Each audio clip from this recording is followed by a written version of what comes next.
Buenos días. Vamos a seguir con las conferencias que tenemos previstas en este congreso y pues para mí es una satisfacción presentarles al siguiente ponente, al siguiente conferenciante, que viene de la Universidad Rey Juan Carlos. Lo de viene, lo digo entre comillas, porque realmente él todavía no ha venido, por eso su intervención va a ser telemática. Me estoy refiriendo a Ismael Sanz Labrador, que tiene un extenso currículum profesional en varios campos. Les leo, por ejemplo, él es doctor en Economía Aplicada por la Facultad de Ciencias Económicas y Empresariales de la Universidad Complutense de Madrid.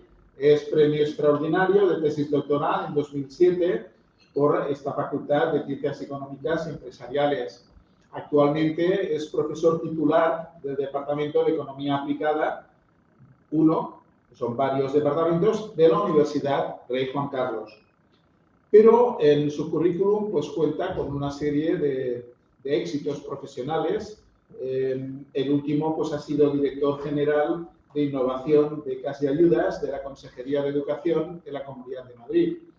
Un cargo en el que yo pues le he tenido el placer de conocerle, puesto que ha tenido siempre, lo sigue teniendo, pues una vida muy dinámica en redes sociales. No tienen más que buscar su perfil profesional en LinkedIn y verán que es uno de los que satura habitualmente en LinkedIn con posts todos los días, pero con posts muy interesantes, especialmente hablando sobre el tema de educación.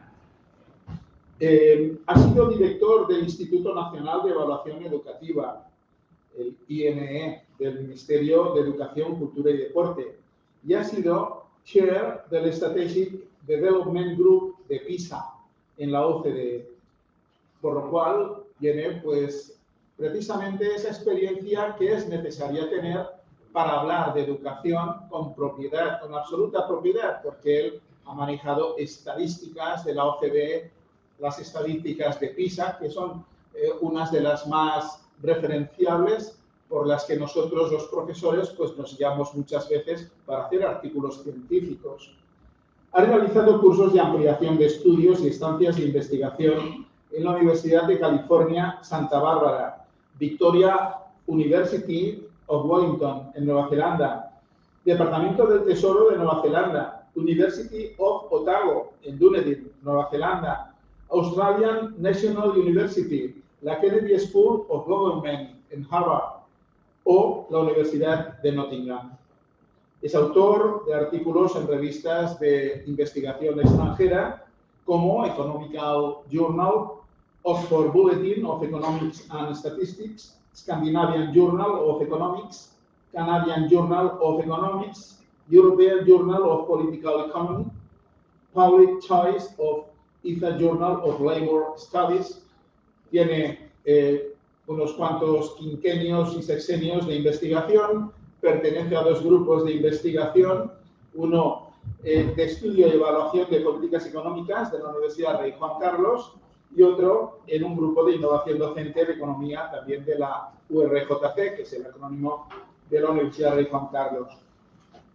Tiene centenares de citaciones y, en fin, creo que es pues una persona que trae un currículum muy apropiado para este congreso e incluso, a pesar de ser una persona que proviene del mundo de la economía, sin embargo, yo creo que ocasionalmente está más próximo a la educación, como nos va a demostrar a continuación con su conferencia Programas de Ordenador de Ayuda al Aprendizaje, que es una conferencia que sale de un artículo científico que fue publicado recientemente. Así que yo ya me callo. Ismael, tienes la palabra, todo tuyo. Bueno, en primer lugar, muchísimas gracias por la invitación para estar en este congreso y muchas gracias por la organización, que ha tenido la amabilidad casualidad de buscar, bueno, pues encajar la fecha de mi presentación y la verdad es que la organización ha sido excelente. Enhorabuena por la organización de este congreso y muchas gracias por invitarme y tener la amabilidad de encajar mi presentación. Voy a compartir la pantalla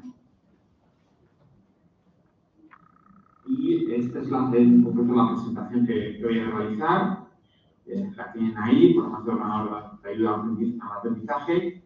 Lo que voy a presentar es un trabajo conjunto con Almudena Sevilla, de la University of Economics, y la Red Cuevas, de University College London, y Luis Reyo, del Instituto de Empresa, trabajo entre los cuatro.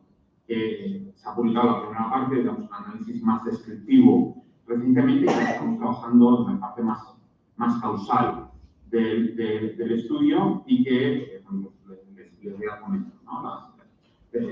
Lo que ya hemos publicado y en lo que estamos ahora trabajando. En general, la estructura de la presentación va a ser una revisión de la literatura sobre los efectos que tienen los programas de ayuda al aprendizaje, los programas de ordenador de ayuda al aprendizaje, y luego voy a hacer un análisis más centrado en un caso en particular, un caso práctico, que evaluamos y analizamos, que es el programa que viene aquí, el programa de ayuda a la dislexia de la Comunidad de Madrid, que se marcha en el curso 2018-19 y que ha continuado también en años más recientes, un programa que tiene cierta escala, con muchos centros, colegios públicos y también algunos contratados, pero sobre todo colegios públicos de la Comunidad de Madrid, participando en la convocatoria. Bueno, adelanto, digamos que en ese sentido, un poco los resultados, es decir, que sí que encontramos de una forma, entiendo, bastante científica o rigurosa, un análisis, un efecto causal, en el sentido de que se mejoran los resultados de los alumnos que participan en este programa de ayuda a las competencias lectoescritoras, de forma que mejoran después su aprendizaje, su rendimiento en las pruebas externas y estandarizadas de tercero y sexto de primaria que se llevan a cabo en la legislatura pasada y también en esta, en la Comunidad de Madrid, entonces muchas comunidades autónomas. Por lo tanto, esa es la estructura. Primero, que es la parte de la que vamos a comenzar ahora, esa revisión de la literatura de cuáles son los efectos que se encuentran de los programas de aprendizaje, de los programas por ordenador que ayudan a aprendizaje a los alumnos, y luego ese análisis más práctico, más enfocado al caso específico.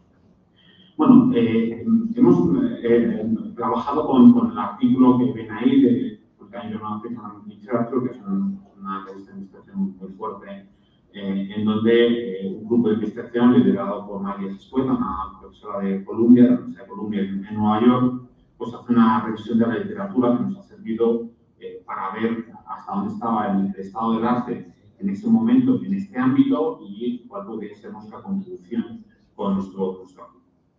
Pueden encontrar que no todos los programas de aprendizaje tienen un efecto significativo en el aprendizaje de los estudiantes, de los alumnos. Por ejemplo, hay un programa que está sobre todo enfocado a lengua y lectura, que es analizado por profesores de Rose Kruger en Advanced Expectation Review, en donde no encuentran que aquellos alumnos que se beneficiaron de este programa ordenado, es un software que ayuda al aprendizaje de los alumnos en lengua y literatura, tuvieran un mejor resultado.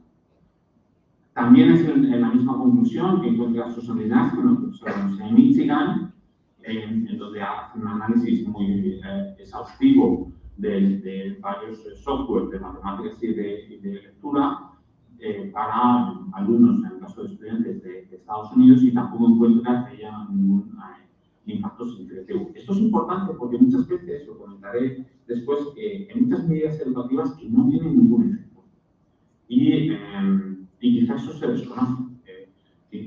En parte porque quizá la evaluación no es del todo rigurosa y se llega a la conclusión de que el efecto es positivo. Y esto puede ser por una cuestión en la que incidiré posteriormente, y es que cuando los programas son voluntarios, es imposible hacer un análisis científico de si participar en ese programa educativo tiene un impacto positivo en el aprendizaje de los estudiantes.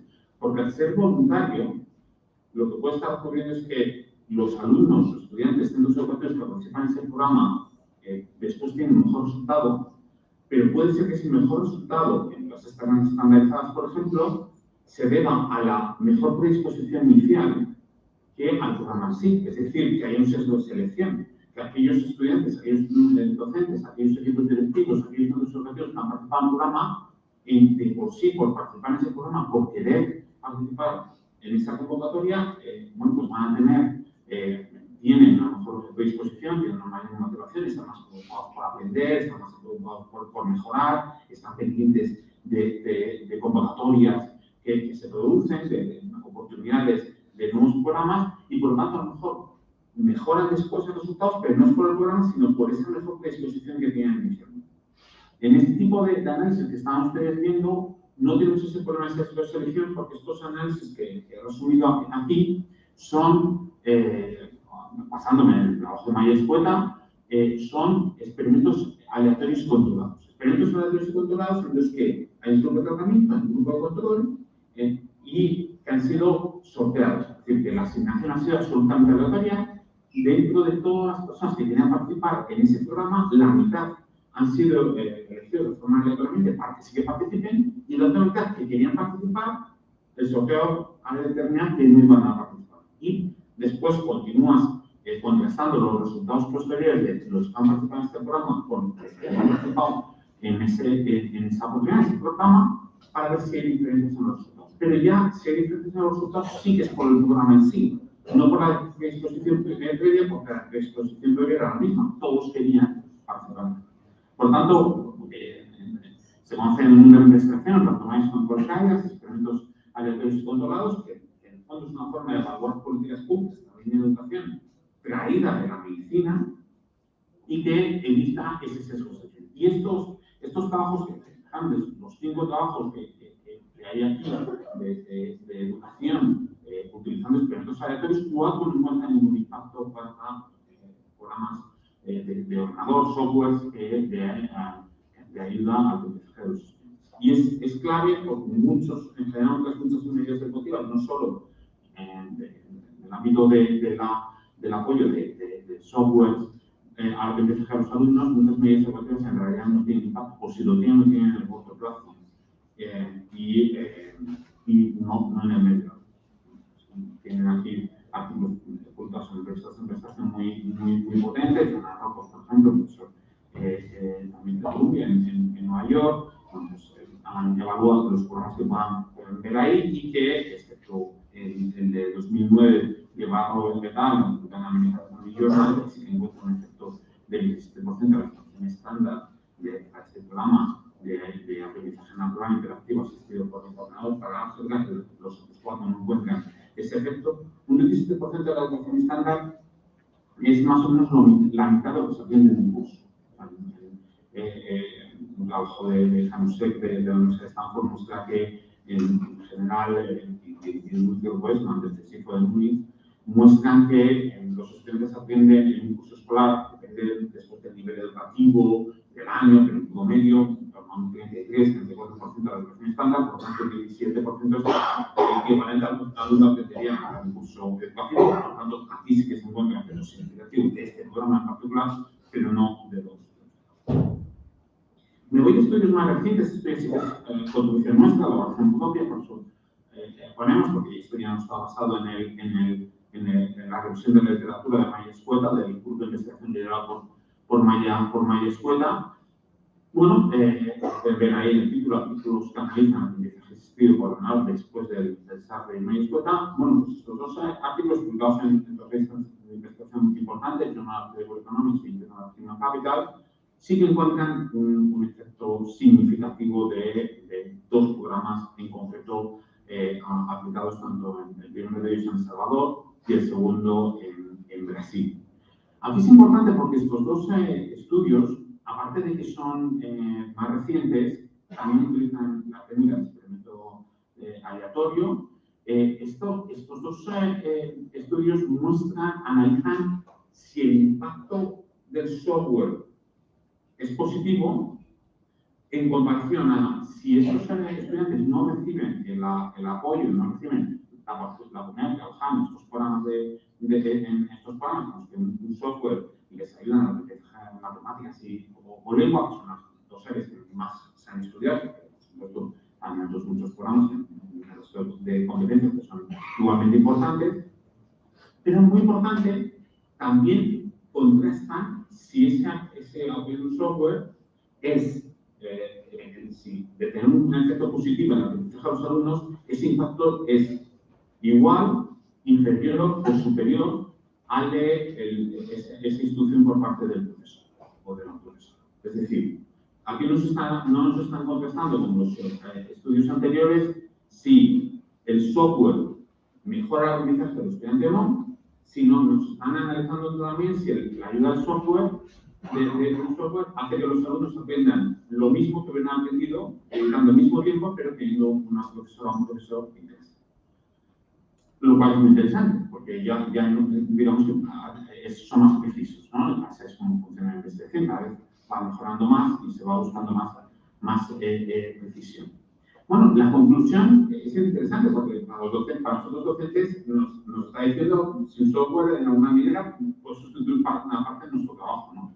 Y la conclusión es que no. La conclusión es que no, porque fíjense que el efecto dice el aumento de las clases adicionales, por ejemplo, en el trabajo de Google et al. En Level Economics, nos dice el aumento de las clases adicionales de matemáticas incrementó un 15% en la educación estándar, normalmente lo que se aprende en el curso escolar, el rendimiento de los alumnos, ser asignados aleatoriamente a lecciones adicionales con software mejoró los resultados de matemáticas en 21% de la educación estándar, cuando fueron supervisados por un técnico y el 24% cuando fueron monitorizados por un técnico. Es decir, los docentes, cuando estos alumnos reciben esas clases de matemáticas por parte de sus docentes, mejoraron también su aprendizaje. Y es verdad que si, además de esas clases, por sus docentes reciben el apoyo de un software de matemáticas, en concreto, propuesto por el Banco Mundial, este es un programa del Banco Mundial, un software de matemáticas, pero cuidado, monitorizado por los docentes, es decir, con ayuda de sus propios docentes, no se trata solo de que la alumna o el alumno están en el aula con sus ordenadores y el software, sino un docente que les va ayudando, les va apoyando y les va siguiendo cómo es su progreso, bueno, pues entonces aprenden lo pero esa mejora es mayor si el que está apoyando la sesión en el aula de ordenadores es su propio docente, así es una persona que no es su docente o que ni siquiera pertenece a la profesión docente. Claro, también es verdad, la misma conclusión se alcanza en el caso del siguiente estudio de Girata en Human Capital para el caso de Brasil.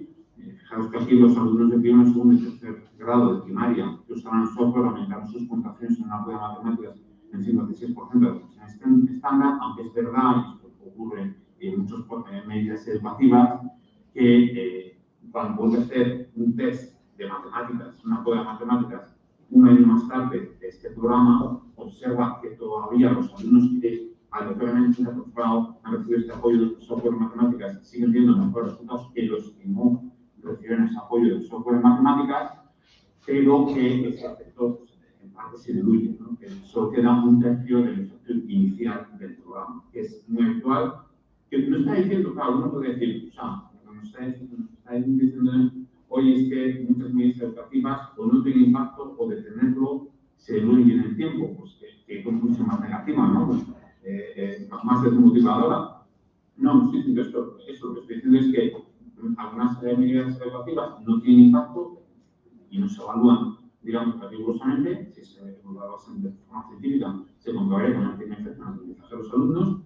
Algunos otros sí que lo tienen, es un efecto que se diluye en el tiempo, por lo cual lo que quiere decir es que está constantemente trabajando, innovando, que es lo que estáis analizando en este congreso. Hay que estar innovando constantemente porque no se puede ir de las rentas, ¿no? Esa es la conclusión. Nadie ha sacado un programa educativo, algunos de ellos se tienen con mayor aprendizaje a los alumnos, pero para mantener ese efecto tiene que seguirse en el tiempo con nuevas medidas y efectivamente.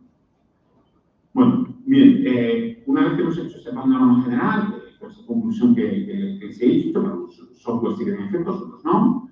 de apoyo al aprendizaje de los alumnos, pero que evalúan de forma rigurosa y algunos de esos efectos se van diluyendo en el tiempo. Lo que hacemos ahora es ya centrarnos en un análisis en concreto. En concreto es un programa de View, se llama, que es un programa que tiene dos partes. La primera de los análisis es es una herramienta que permite mostrar si un alumno o una alumna de primaria tiene algún problema de lectoescritoras, muy rezagada en las competencias lectoescritoras, y en particular si esa posibilidad, esos problemas pueden estar relacionados con la dislexia. Con una posible dislexia, por supuesto, es un software que hace su juego, que hacen los alumnos, las alumnas, y detecta como conclusión pues, este resultado que pueden ver ahí de si está rezagado en las competencias lectoescritoras, y en particular, como digo, si puede ser dislexia, por supuesto, en ningún momento sustituye a un diagnóstico de tipo de orientación, de estar un tiempo con el alumno, con la alumna, y que emite un diagnóstico profesional. Este es un software, aunque sí que se ha podido comprobar que en el 90% de las ocasiones el diagnóstico, la conclusión de este software coincide con el diagnóstico de los equipos de orientación. Esa es la primera parte. La segunda es Detective You, que es ejercicios, hasta 42.000 ejercicios a los alumnos en el que pues, se trabajan esas competencias lectoescritoras, algunos de los ejemplos, muy enfocadas, como digo, posible problema de dislexia de los alumnos de primaria. Entendemos que es un problema que atañe, bueno, dependen las estadísticas, en algunas ocasiones se llega a afirmar que hasta un 10% de los alumnos podrían tener dislexia. Nosotros comprobamos que no es tan elevado, que está más en el torno al 5%, como veremos a continuación. Pero sí es importante, es un 5% de nuestros alumnos y alumnas, que además, si no se detecta a tiempo y no se trabaja en esas competencias, bueno, pues pudieran algunos de estos alumnos tener un desempeño académico, no al ritmo del resto de sus compañeros, incluso alguno de ellos pueda terminar de abandonar los estudios antes de finalizar el grado medio o bachillerato, ¿no? Los niveles de estudios medios. Por lo tanto, bueno, creemos que es un tema importante que hay que analizar. Entonces, este software, con sus 42.000 ejercicios de competencias lectoescritoras, se puso a disposición de centros educativos de la comunidad. Y ahora os comentaré el tipo de análisis que hemos llevado a cabo con nosotros para ver si ese software tiene un impacto positivo. Bueno, este es el primer, como os he dicho, tiene dos partes, el software, el diagnóstico, y luego trabajar ese posible problema de competencia lectoescritora. De todos aquellos alumnos que participaron, el primer análisis que podemos buscar es el de que el 7,55% de los alumnos alumnas que participaron en el 2018-19 en este programa, en los 160 centros educativos de la Comunidad de Madrid, de primaria, pues pueden tener riesgo de dislexia según el software que pudieron utilizar. Ya es una cifra elevada, es menos de este 10% que en algunas ocasiones se ha hablado, como les decía. Esta es, bueno, pues un poco en ese sentido la distribución. Van a ver quién hizo uso de este software.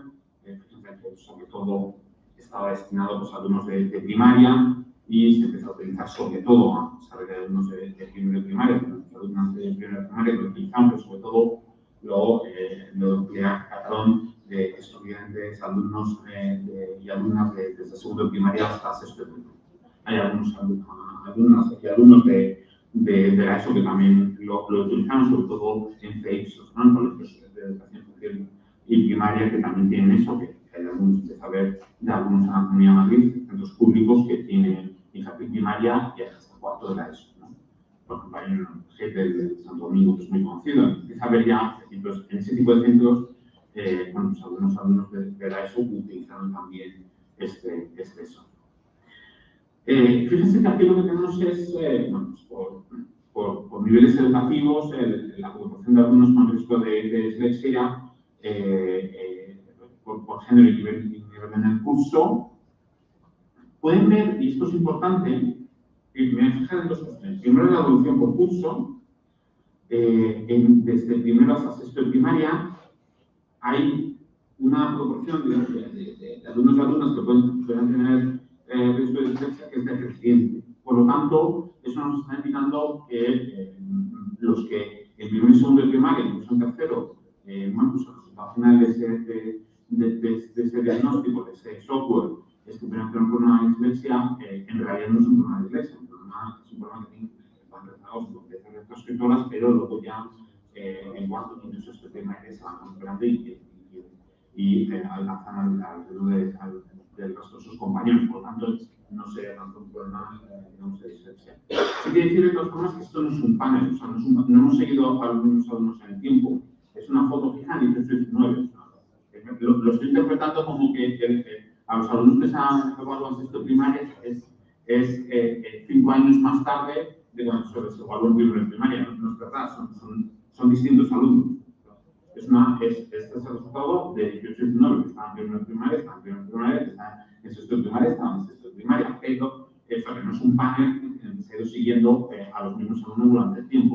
Pero aún así sí que da una indicación bastante clara de que realmente la proporción de estudiantes que pueden tener dislexia se encuentra más en torno al 5%, más al 10%, porque muchos de los que parece como que tienen problemas de lectoescritura, de comprensión de lectoescritura, al final se van alcanzando el nivel, son programas de que maduran más tarde, ¿no? Desde el punto de vista de competencias lectoescritoras.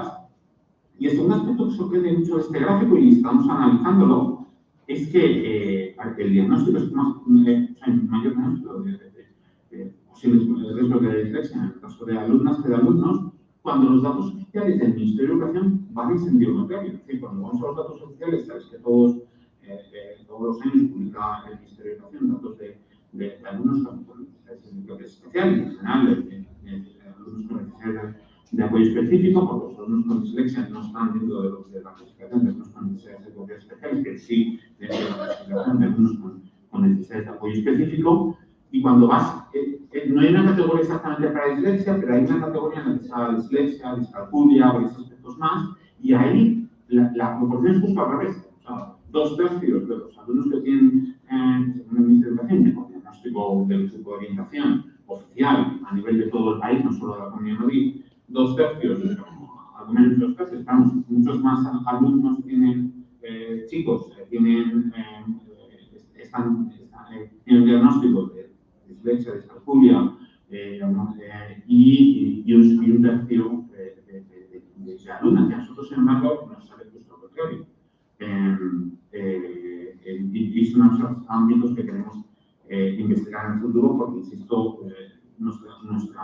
la evidencia de Effective View es distinta, justamente al contrario, del Ministerio de Educación. Bueno, hemos visto el programa de Effective View son 8 semanas, la recomendación, digamos, que se le hace a los centros educativos, que los alumnos hicieran en 8 semanas, dos sesiones cada semana, hacer un total de 64 retos, 64 juegos, cada uno con muchos ejercicios, pero claro, no todos los alumnos lo han hecho, que tienen un poco la distribución del número de retos que han hecho cada alumno y la distribución por percentiles, ¿no? En ese sentido, que lo que nos la recomendación era que las alumnas y los alumnos lo hicieran en una de las opciones, que era hacerlo directamente en el colegio, o también podían hacerlo, tenían clave para poder hacerlo desde su casa, ¿no? Desde sus hogares. Pero fíjense que bueno, hay un 50% de los alumnos que han hecho muy pocos récords, participaron muy poco en el programa.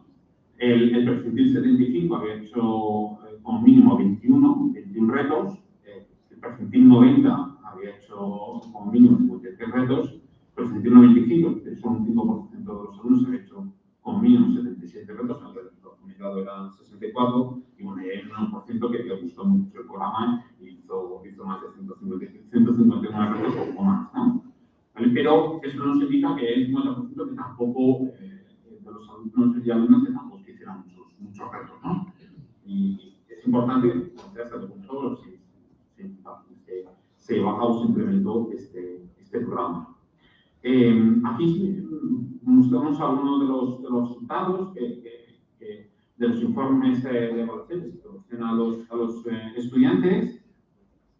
Bueno, por supuesto está anonimizado.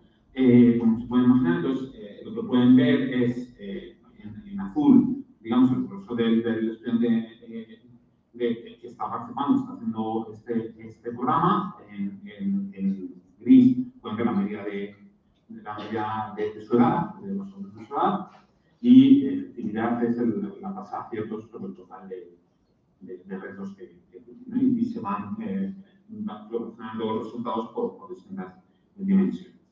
Vale. Bueno, una vez que hemos visto un poco descrito el programa, vamos con el primer análisis. Este es un análisis de regresión, pero no es causal. No es causal por lo que he dicho antes. ¿Cuál es el problema de este programa? Pues claro, el problema es que la comunidad de Madrid, los estudiantes de la Comunidad de Madrid, envió un correo electrónico a los centros educativos diciéndoles si querían participar en este proceso. Por lo tanto, es voluntario. ¿Qué ocurre con esta cuestión? Que si vemos algún tipo de efecto, no sabemos si es por la disposición de los centros que participaron con los otros que no participaron. ¿A qué me refiero con predisposición? Pues lo que os decía antes. Pues de momento enviamos un correo electrónico y el equipo directivo abre el correo electrónico, lo ve, que tiene interés, tiene atención,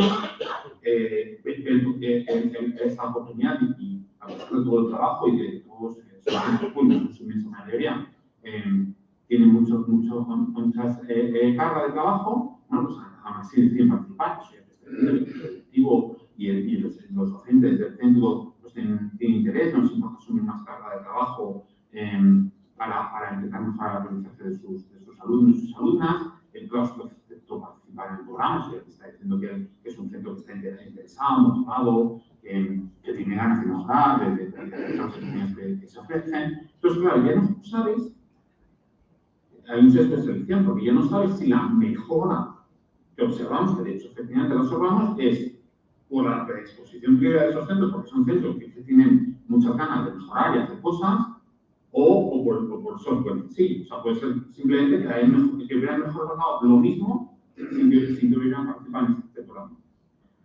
Y eso es lo que, hasta aquí, digamos, lo que publicamos, ¿no? Pues, lo que llamamos en la introducción. Es verdad que observamos que hay una mejora, ven ahí las estrellitas, ¿saben? ¿No? Cuando estadísticamente es significativo, y continuamos por muchos factores. Una regresión, tenemos en cuenta muchas otras variables, ¿no? Tenemos en cuenta si el porcentaje de alumnos inmigrantes que hay en el centro, el nivel educativo de la madre, del padre, tenemos en cuenta también el número de libros que hay en casa, que es una variable que se utiliza habitualmente en PISA, en la OCDE y en las cuales están estandarizadas como variable de control, es decir, y todos los resultados nos salen lo esperado. Es decir, cuanto mayor el nivel educativo de la madre, el padre, mejor los resultados de los alumnos, cuanto más niños en casa, mejor los resultados de los alumnos, nos sale todo como digamos, la evidencia empírica anterior y la variable de tratamiento que toma valor 1,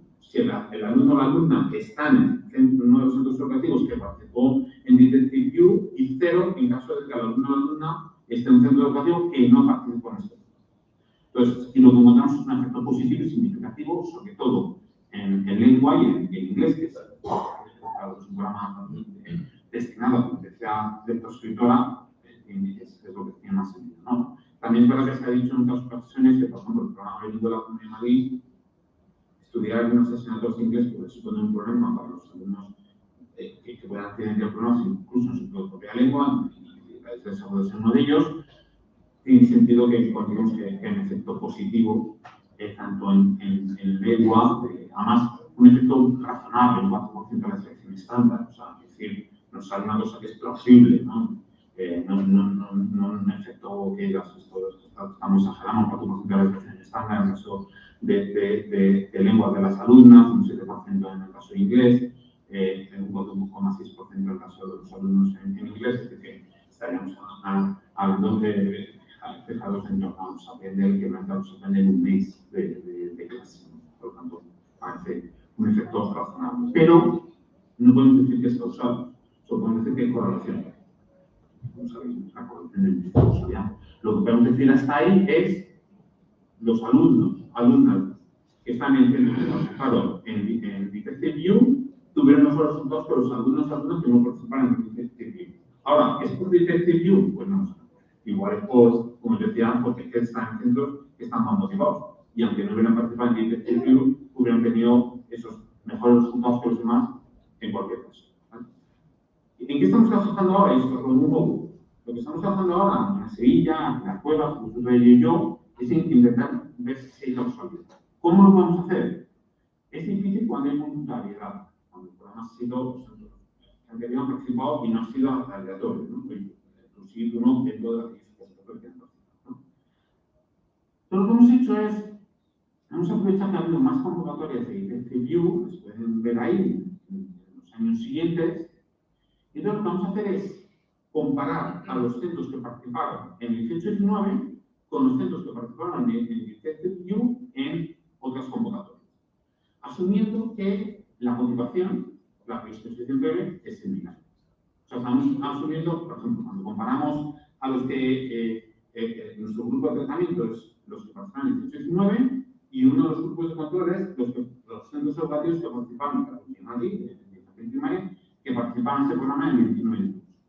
Claro, lo que estamos asumiendo es que su predisposición breve es la misma, la motivación, las ganas de mejorar, las ganas de obtener oportunidades, programas nuevos para mejorar el desarrollo de sus alumnos es la misma, solo que los que participaban en 21-22, pues cuando recibieron la convocatoria del 18-19, pues igual ese día, digamos, decidieron no participar por algo, digamos, aleatorio. Es decir, igual ese día, pues no hubieran enviado el correo, igual el día que recibieron la convocatoria del 18-19, pues tuvieron muchísimo trabajo justo ese día en su centro educativo y por tanto eso hizo que no participaran en el 18-19, pero luego en el 21-22, cuando recibieron el correo hablándoles de esta posibilidad, pues ahí sí que participaron. O sea, estamos asumiendo que su predisposición breve es similar, pero algo hizo que, aleatorio, que unos participaran la primera vez que se mostró esa posibilidad y otros pues esperaban a convocar ese, ¿no?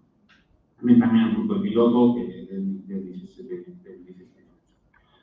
Bueno, para ver si eso, esta tabla se resume en un procedimiento. Para ver si ese supuesto que hemos hecho es real o no real, ¿vale? O sea, si los que participan en 18-19 tienen, digamos, unas características previas similares a los que participaron en otros convocatorios, pues hacemos este análisis que pueden ver aquí, y es en el que, bueno, lo que estamos viendo es, vamos a analizar si esas características son similares o no son similares. Por lo tanto, lo que estamos buscando es que las diferencias no sean estadísticamente significativas por ninguna de esas características que tienen ustedes ahí.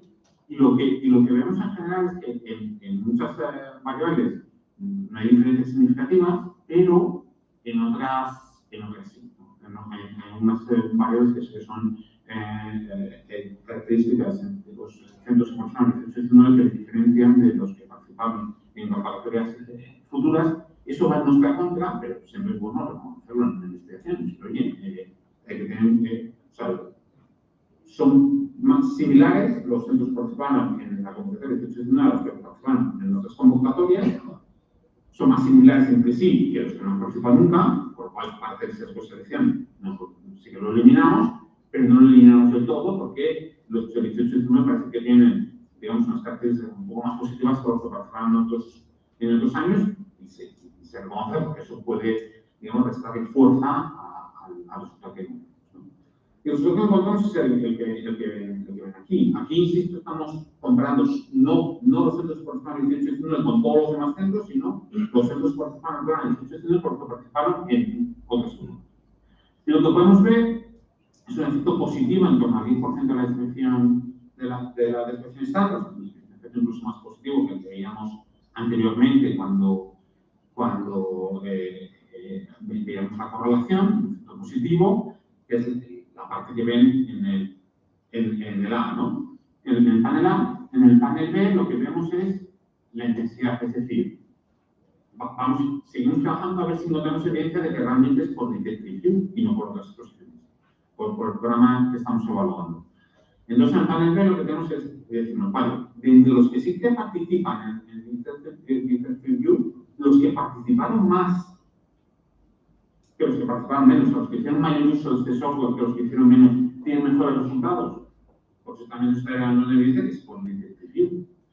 Y efectivamente encontramos que dentro de los que, ya en el panel B, dentro de los que participaron en el Interactive View en el 18-19, los que hicieron más uso de este software tienen mejores resultados de los que hicieron menos uso, cuando además utilizamos una técnica en la mayoría de fallos instrumentales, nos intentamos asegurar que ese mayor o menor uso de este programa no sea por motivación, sino que tendríamos una forma del que he hablado posteriormente. ¿No? O sea, por lo tanto, encontramos que efectivamente, aquí vienen las redes instrumentales, vemos que los centros que planteamos a las conclusiones, los centros que participaron en el ejercicio 18-19 tienen mejores resultados, los alumnos que participaron de centros que participaron en el programa de ejercicio 18-19 tienen después mejores resultados en lectura en las pruebas externas estandarizadas de tercer sexto primaria de la Comunidad de Madrid. Y además, dentro de los que sí que participaron en el ejercicio 18-19, los que son mayormente uso de este software tienen más resultados que los que participan en menos. Y por lo tanto, esto nos lleva un poco a la idea de que les decía que, bueno, parece que sí encontramos cierta evidencia de que este software sí que tiene mejores resultados y vemos estas conclusiones que pueden ver, ¿no? Las ayudas de aprendizaje por ordenador tienen el potencial de avanzar en el entrenamiento de habilidades cognitivas, porque reducen la posibilidad que tiene un docente de hacer un individualizado, de proporcionar feedback inmediato. O sea, una alumna, un software, puede inmediatamente, si esto viene hecho mal.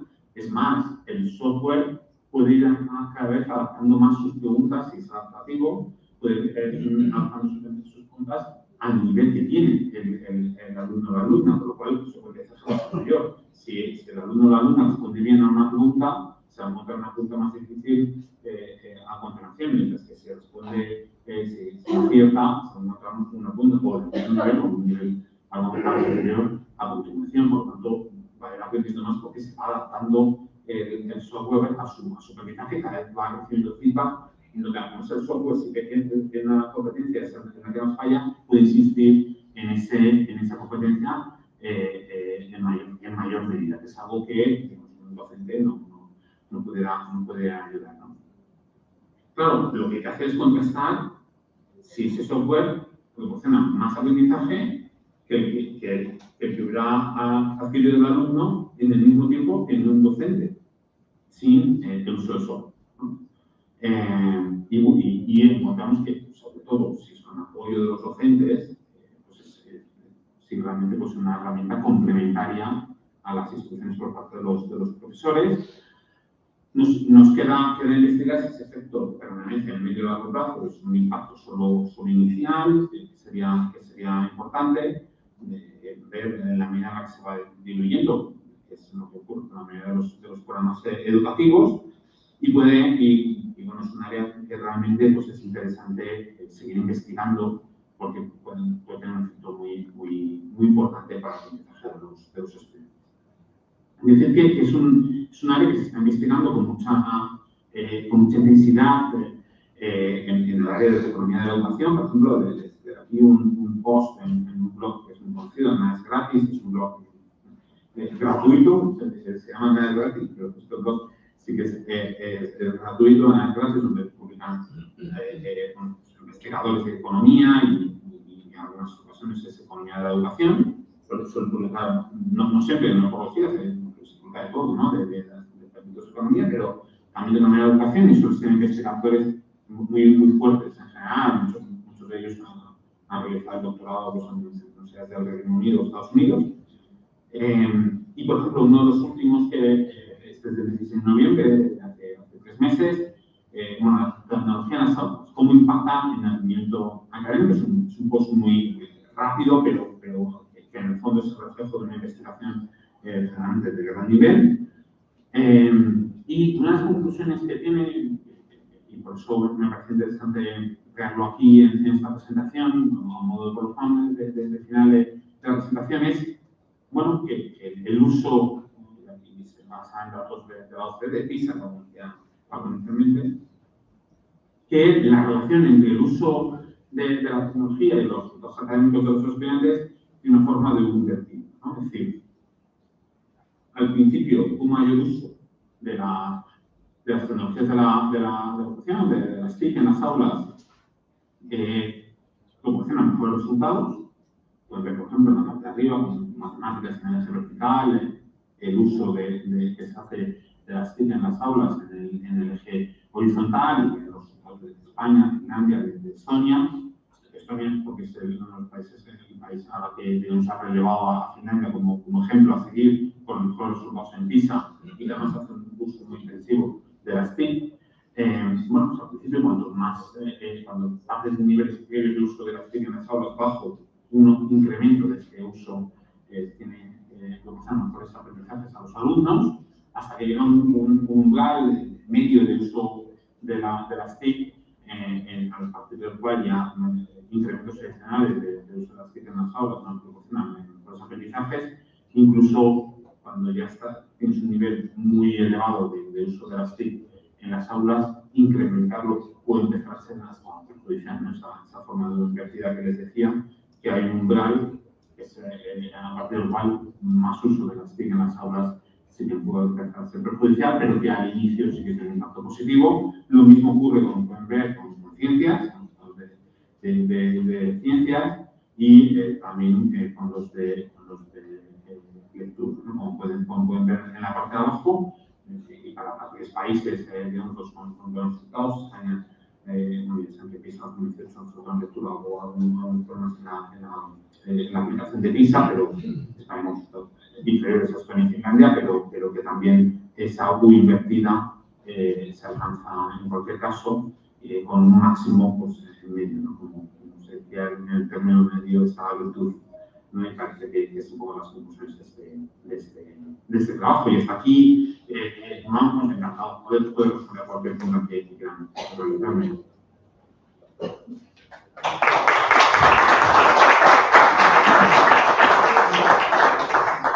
Muchas gracias, Ismael. Creo que has hecho una presentación muy profunda, muy detallada. Has hecho una investigación que no deja lugar a dudas, pero sí que nos plantea una serie de cuestiones de profundidad. Porque, claro, sobre todo este último gráfico, pienso que nos debe dejar muy pensativos a los docentes y sobre todo a los de este congreso, que somos, pues, promotores de las TIC y su aplicación en el aula. Entonces, bueno, yo voy a dar la palabra por si alguien quiere hacer alguna pregunta y a continuación pues miraré de trasladarte yo pues alguna que me ha surgido a raíz de todo lo que has comentado. Entonces, ¿hay alguna pregunta en la sala que queráis que deseen que se le traslade al ponente?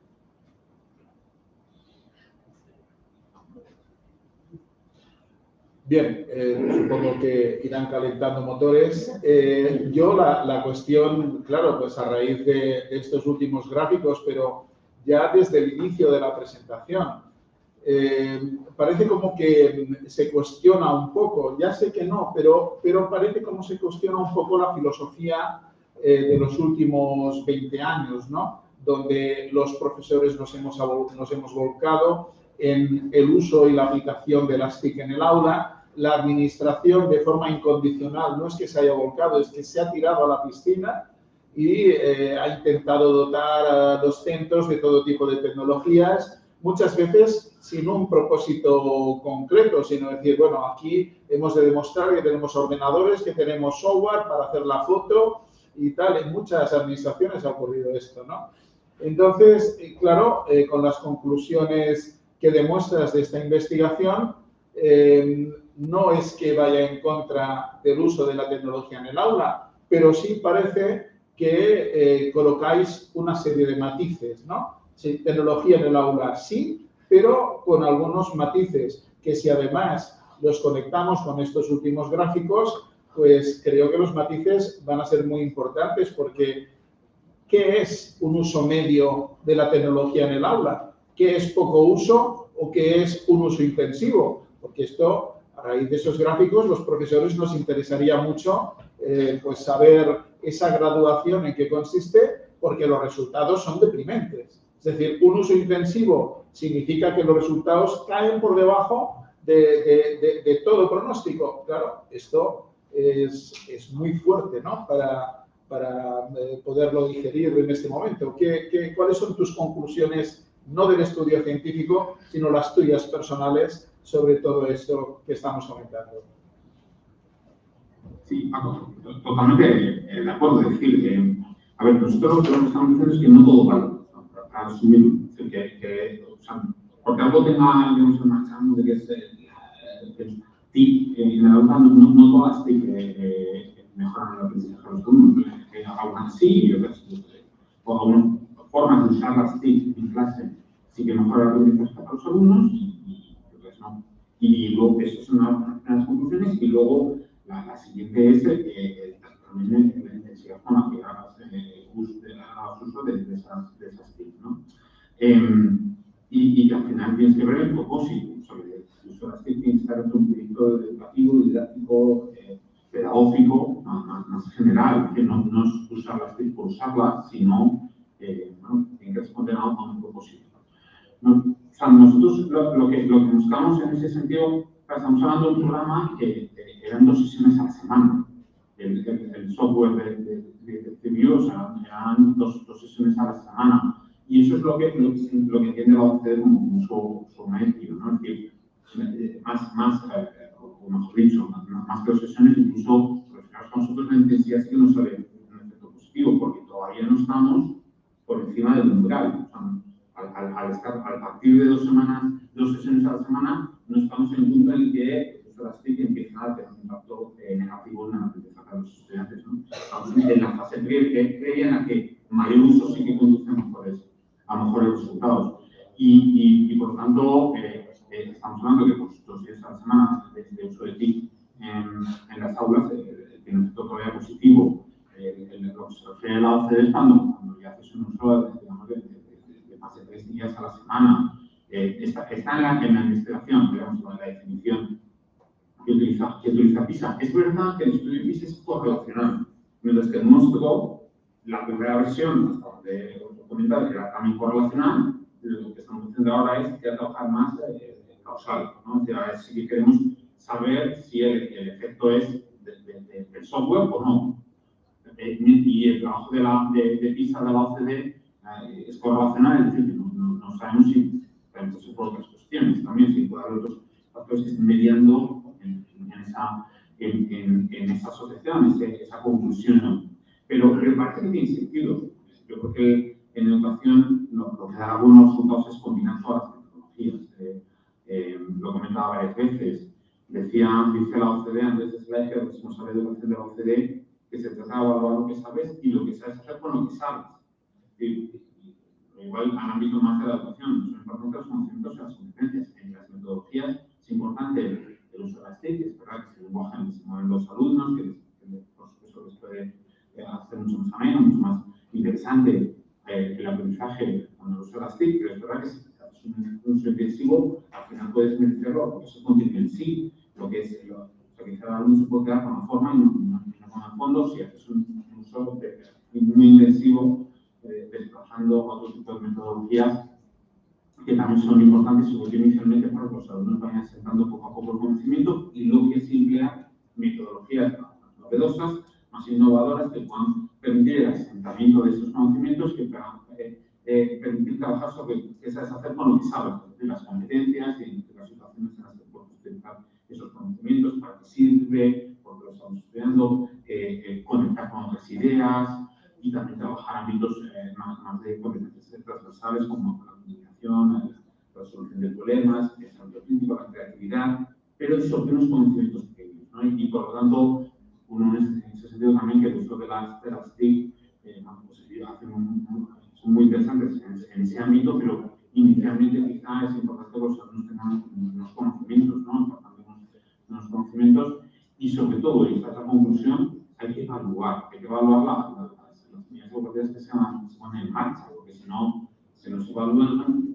Yo recuerdo un trabajo de un profesor de University, Alejandro Niña, es un investigador argentino que está en Estados Unidos, y un trabajo que él analiza un programa de formación a los directores de centros educativos de Mendoza, en la región de Argentina, en donde el 97% de los docentes, sobre todo de los directores y directoras de los centros educativos que reciben este programa de formación, dicen que es un programa muy positivo, que lo recomendarían a sus compañeros y que lo volverían a hacer si tuviera posibilidad de volver a regresar en el tiempo, lo volverían a hacer. Y él lo analiza y ve que, al menos en el ámbito de los directores que han participado en ese programa de formación, sus alumnos, sus estudiantes no han mejorado sus resultados académicos, ¿no? Por supuesto que hay muchos ámbitos en los centros educativos, no solo aprender, pero bueno, sí que es uno de los objetivos, claro, aunque no sea el único. Y un programa de formación que está muy bien valorado por los directores y directoras de la región de Mendoza que participaron en esa formación. Sin embargo, un año más tarde no había proporcionado ninguna mejora en los aprendizajes de los estudiantes. Por eso es importante evaluar de la forma más rigurosa posible. Bien, no sé si hay alguna pregunta en este momento. A ver.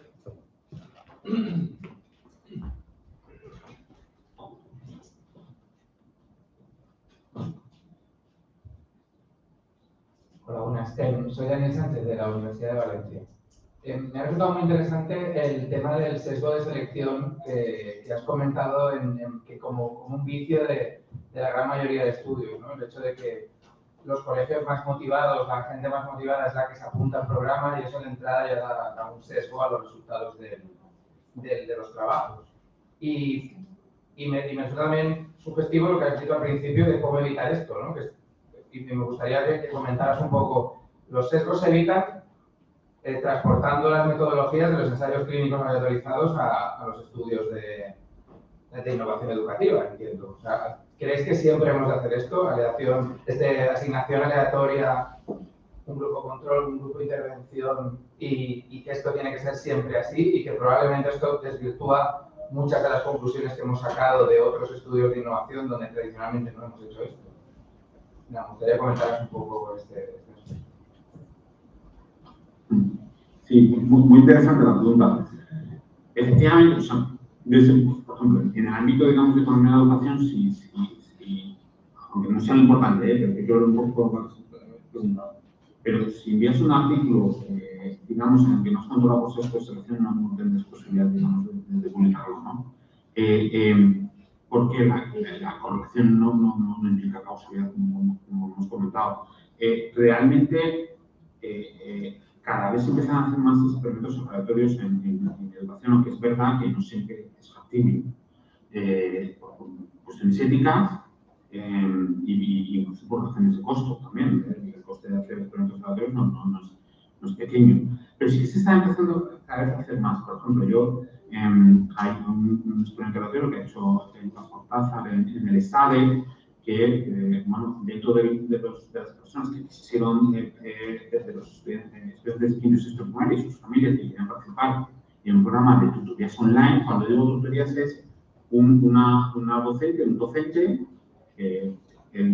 online, una videoconferencia con dos alumnos, 3, 4, no más de 5, según han mostrado muchos artículos de investigación. Bueno, pues les apoyo sobre todo en las materias instrumentales, en matemáticas y lengua, porque todas son importantes, pero bueno, este experimento es la pregunta de matemáticas y lengua, sobre todo matemáticas.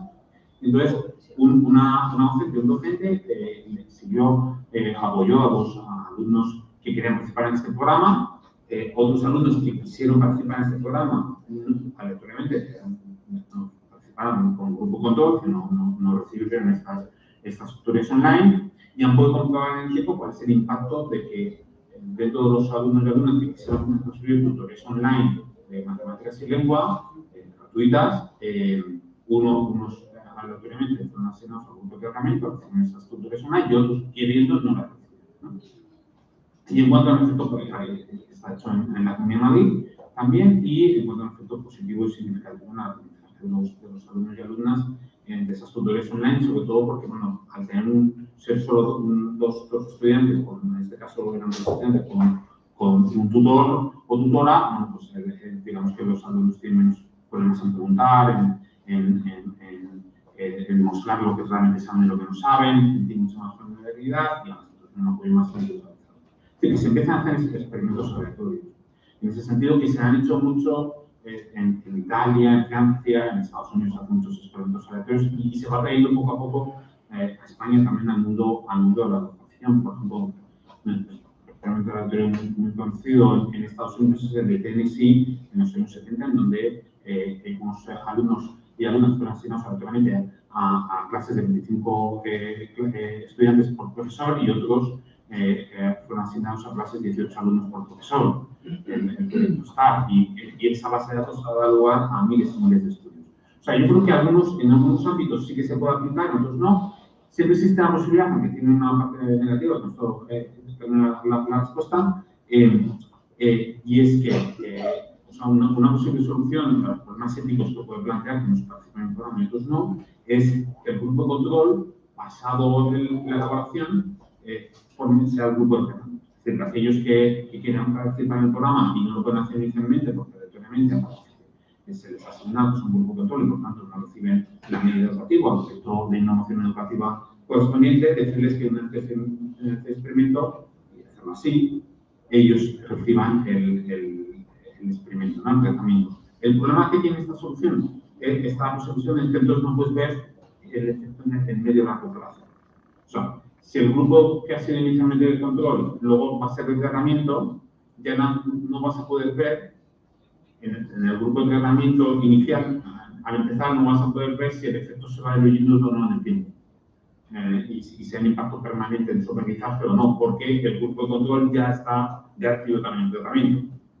Me explico, ¿no? Es decir, que claro, tiene esa pega si les prometes al grupo de control que después van a recibir ellos el programa, que luego no vas a poder seguir viendo el efecto en el tiempo. Pero bueno, es una posible solución para que todo el mundo al final reciba el programa. ¿Más preguntas?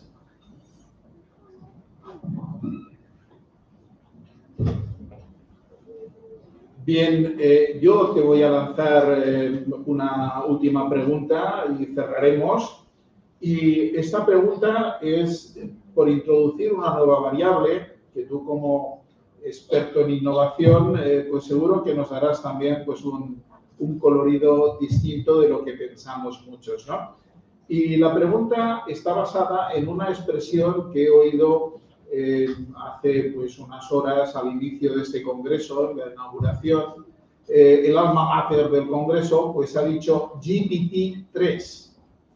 Estoy refiriendo a Víctor González, que bueno, pues ha hablado de que, claro, lo que es la inteligencia artificial, el metaverso, pero yo lo centro fundamentalmente en la inteligencia artificial. ¿Cómo ves que va a afectar en la enseñanza ahora que se está estandarizando, ahora que podemos tirar de inteligencia artificial ya pues prácticamente en nuestros ordenadores domésticos, en nuestros móviles?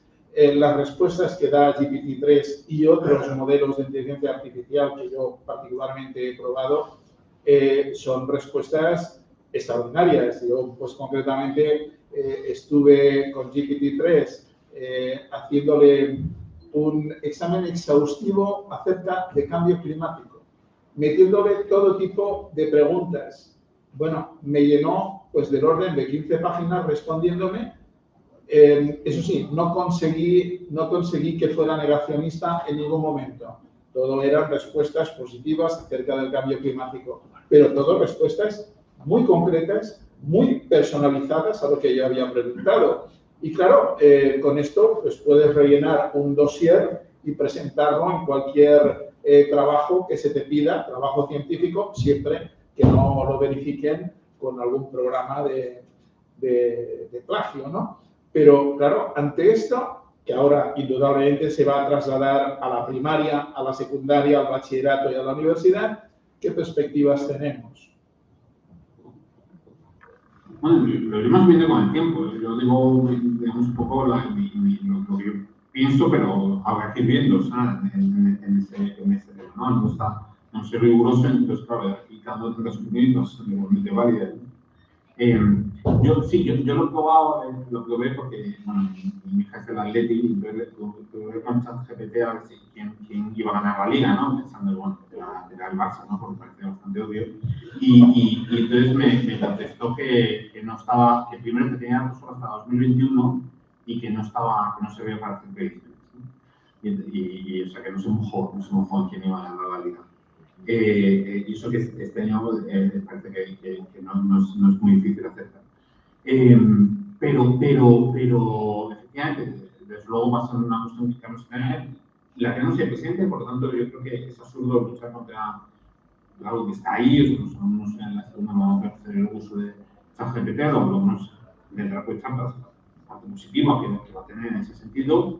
Y yo creo que algún tipo de soluciones, aunque claro, va a plantear otras, ¿no? Sobre todo del tiempo, de los docentes que tenemos, pero claro, va a poder ir tirando, digamos, también la evaluación al ámbito de los exámenes, evidentemente, pero también que complementen los trabajos, porque los trabajos no están esa posibilidad de que estén van a estar procesados en alguna medida, y luego también el ámbito de ¿me escucháis? Porque yo creo que se me ha congelado la imagen. Sí, pero se me escucha bien. Vale, de acuerdo. Y luego también un poco, aunque aquí están empezando el tiempo, los exámenes orales, ¿no? El examen oral, que bueno, que también llega. Pero aparte positiva de que es algo que nos trabaja mucho en el sistema educativo español, la cuestión de que se presente en público, de la comunicación, de la capacidad de argumentar, de debate crítico, de debatir, de la oratoria, todos estos ámbitos que no se trabajan mucho porque no hay tiempo, no porque no queramos. Pues a partir de ahora igual se van a poder trabajar porque sí que puedes ver, casi te diría que lo podemos ver, ¿no? Si el estudiante domina la materia cuando las pone oralmente, incluso hasta el lenguaje corporal y te dice si domina o no domina la materia, ¿no? O sea, pero claro, eso va a plantear un problema, es que los exámenes orales requieren mucho más tiempo, mucho más docentes, mucho más inversión. Y claro, eso ahora cómo se soluciona, pero desde luego que yo entiendo que va a ir girando pues hacia ámbitos que hasta no se trabaja mucho en el sistema de español y tampoco no sé si éramos los docentes, que es el de la comunicación oral. Muy bien, pues si no hay más preguntas, yo creo que despediremos Sí, a Ismael, un momento. A Cristina Martín pregunta en el chat que le gustaría saber su opinión sobre cómo desarrollan el proceso de evaluación los alumnos para percibir su desempeño. ¿Has oído la pregunta? ¿Cómo el proceso de evaluación para evaluar el desempeño de los alumnos? Exacto. Bueno, a ver, yo creo que la evaluación, a mí me parece importante, por supuesto, la opinión del docente de la docente es clave, porque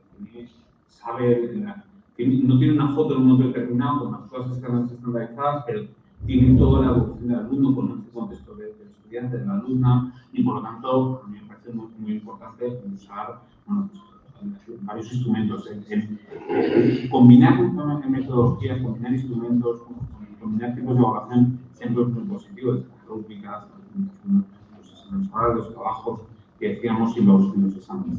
Pero también creo que tienen lugar las evaluaciones externas estandarizadas, porque el docente, o sea, me recuerda un poco cuando conduces, ¿no? Mira que no tengo que conducir, pero por lo que sé, ¿no? Me dice mi mujer, hay un ángulo que no ves, ¿no? Cuando miras por el retrovisor. Me recuerda un poco a eso, porque cuando no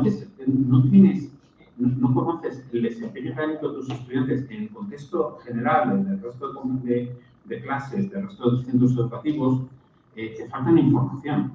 No sabes cómo están yendo tus alumnos en relación al resto, que además se puede evaluar perfectamente en las evaluaciones externas estandarizadas, si tú ten en cuenta el contexto socioeconómico de los estudiantes, es decir, puedes comparar a tus alumnos con otros estudiantes que están en un contexto similar, por lo tanto puedes saber cómo te estás desempeñando, cómo está funcionando tu trabajo, cuál es el tema de tus estudiantes y quizá algunos docentes se verían una conclusión contraria a la que pudieran esperar, porque por ejemplo en España el PISA existe en matemáticas y no solo PISA, TIMSS y TIMSS, que son pruebas de cuarto primaria internacionales de lectura, matemáticas y ciencias de otro organismo internacional distinto de la OCDE, porque PISA, como sabéis, es secundaria. Bueno, pues nos muestra que alumnos españoles que tienen resultados negativos en los centros educativos, sin embargo, en las pruebas externas estandarizadas de PISA de la OCDE tienen un resultado pues, más solvente, ¿no? De hecho, casi el 50% de los alumnos repetidores en España, sin embargo, en PISA están en el nivel 2 o superior, incluso algunos están en el nivel 3. Es verdad que PISA tiene un poco más competencial que las pruebas en los centros educativos suelen ser más curriculares y en las pruebas competenciales los estudiantes pues pueden tener otros recursos, ¿no? Incluso los estudiantes rezagados en las pruebas competenciales pueden hacer uso de otros recursos, ¿no? Que les permite salir de forma más solvente que en un examen curricular. En un examen curricular es complicado que puedas salir del paso, mientras en las pruebas competenciales estudiantes rezagados, ¿no? Pues, son, digamos, listos de calle, ¿no? Como se hacía antiguamente, pues pueden salir de forma mucho más solvente, ¿no? Y de hecho eso sale así. Pero por eso creo que las pruebas externas estandarizadas tienen su papel, proporcionan información muy interesante a los docentes, bien usadas y a los centros educativos. Y creo, de hecho, el trabajo que hemos mostrado es viendo cuál es el impacto principal en este software en las pruebas externas estandarizadas. Y muchos análisis muy interesantes de cuál es el efecto, por ejemplo, de la ratio de alumnos por profesor sobre el aprendizaje de los estudiantes se han hecho a partir de pruebas externas estandarizadas. Sin este tipo de evaluaciones no tendríamos mucha información que nos ofrecen estudios de investigación. Bueno, creo que aquí finalizan las preguntas, así que solo queda agradecerte tu participación, esta conferencia que nos has dado tan ilustrativa y, bueno, pues poder contar contigo en futuras ocasiones. Así que muchas gracias por todo. Gracias.